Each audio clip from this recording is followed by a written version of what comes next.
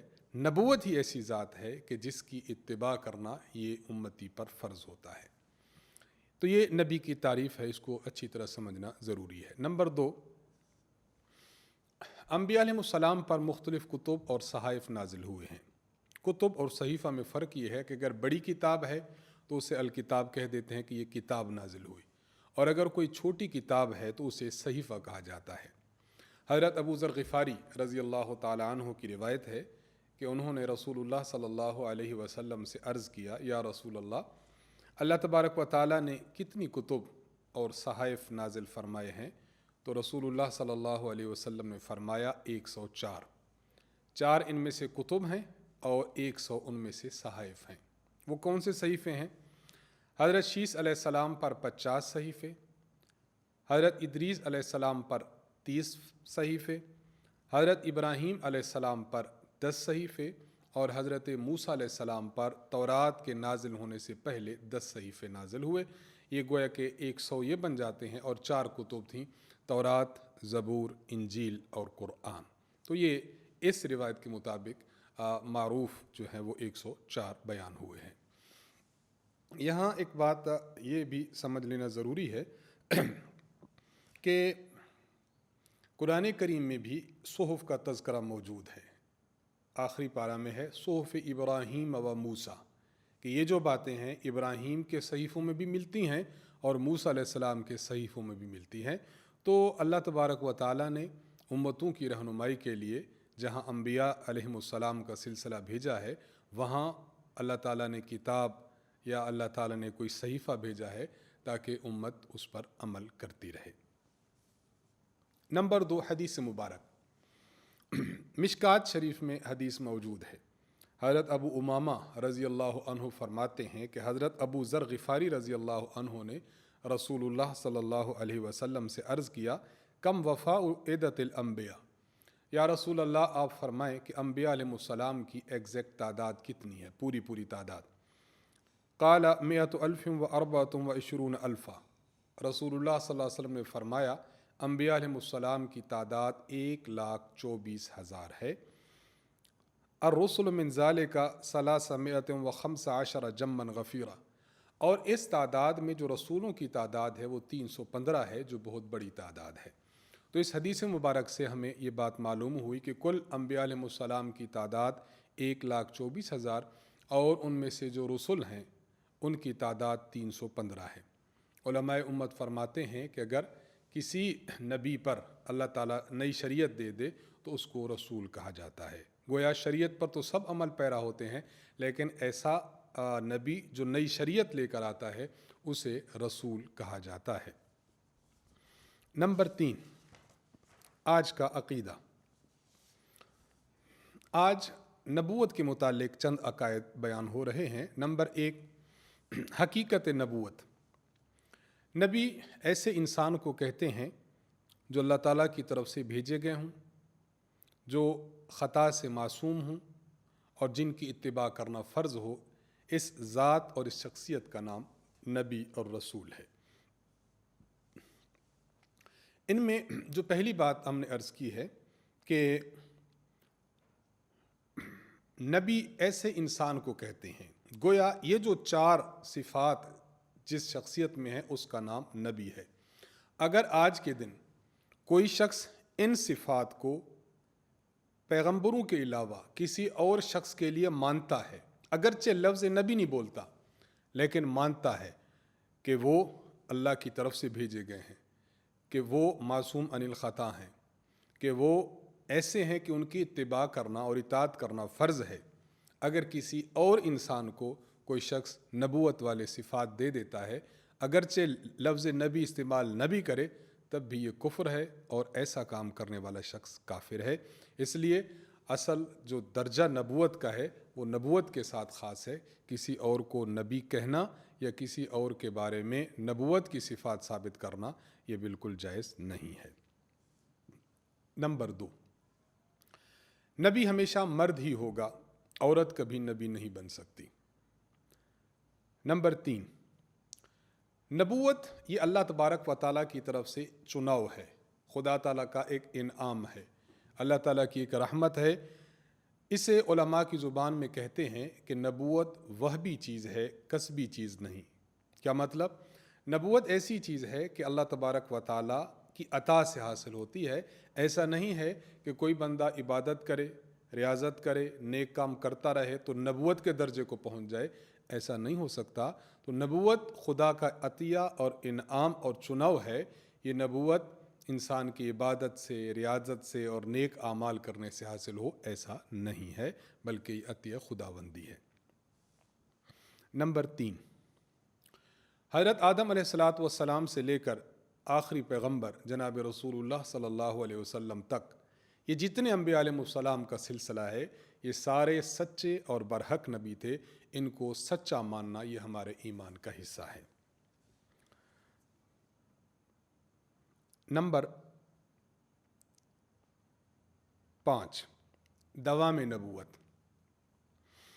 انبیاء علیہ السلام کو جب نبوت ملتی ہے تو نبوت ان کی ذات کے ساتھ جزء لازم ہے۔ کیا مطلب؟ کہ جب سے نبی بنائے گئے تو وہ اینڈ تک نبی ہوتے ہیں۔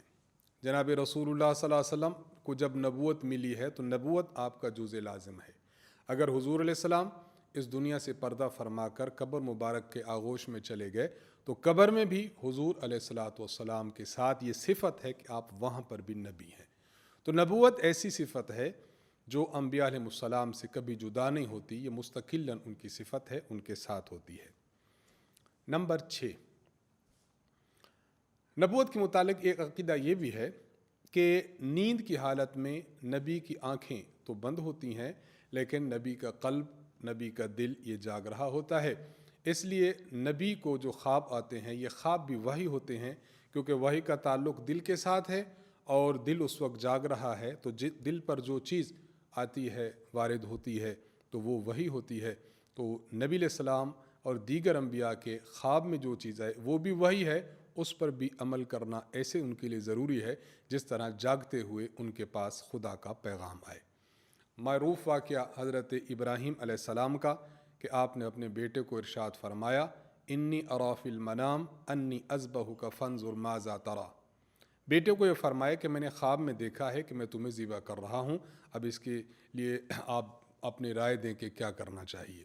اس سے پتہ یہ چلا کہ نبوت کو اگر خواب میں کوئی چیز دکھائی دے تو وہ بھی وحی ہے، پیغمبر اس پر بھی عمل کرتے ہیں۔ اور اسی کے ساتھ یہ بھی دیکھ لیجئے کہ چونکہ پیغمبر کا دل جاگ رہا ہے، آنکھ پر صرف نیند طاری ہوئی ہے، اس لیے ایک مسئلہ یہ بھی ہے کہ انبیاء علیہ السلام اگر نیند کریں تو ان کی نیند کی وجہ سے ان کا وضو نہیں ٹوٹتا، بلکہ وضو بے حال ہی قائم رہتا ہے۔ نمبر 4، آج کا مسئلہ۔ آج کا مسئلہ موضوع کے متعلق ہے۔ ایک تو عام جرابیں ہوتی ہیں، اونی، سوتی، باریک جرابیں۔ ایک چمڑے کا بنا ہوا موزہ ہوتا ہے جسے عربی زبان میں خف کہتے ہیں۔ آج موضوع کے احکام کے متعلق، موزہ انسان جب پاکی حاصل کر لے، وضو کر لیا مکمل، تو وضو کرنے کے بعد اس نے موزہ پہن لیا۔ اب اگر اس کا وضو ٹوٹ جائے تو باقی اعضاء تو دھو لے، چہرہ بھی دھو لے، اپنے ہاتھوں کو بھی دھو لے، بازوں سمیت سر کا مسح بھی کر لے۔ اب جب موزہ پاکی پر پہنا ہوا ہو تو موزے کو اتار کر پاؤں دھونے کی ضرورت نہیں، بلکہ اگر کوئی شخص اسی موزے پر مسح کر لیتا ہے تو اس کا وضو کامل شمار ہوگا کہ اس کا وضو ٹھیک ہو گیا، اس کے ساتھ نماز پڑھ سکتا ہے، قرآن مجید کو چھو سکتا ہے، مسجد کے اندر داخل ہو سکتا ہے۔ ایک شخص ایسا ہے کہ جس نے موزے پہنے ہیں، اب موزوں پر مسح کرنا چاہتا ہے، تو مسح کی 3 شرائط ہیں، اس کو ذہن میں رکھنا چاہیے۔ نمبر 1 یہ کہ موزہ طہارت کی حالت میں پہنا ہو۔ اگر ایک بندہ پاک نہیں تھا، یعنی اس کا وضو نہیں ہے، اس نے موزہ پہن لیا، اب اس نے وضو کیا، چہرہ دھویا، بازو دھوئے، سر کا مسح کیا اور اپنے موزے پر اس نے مسح کر لیا، تو یہ مسح کرنا یہ شمار نہیں ہوگا، اس کا وضو نہیں ہوگا، کیونکہ اس نے پہلے وضو نہیں کیا ہوا۔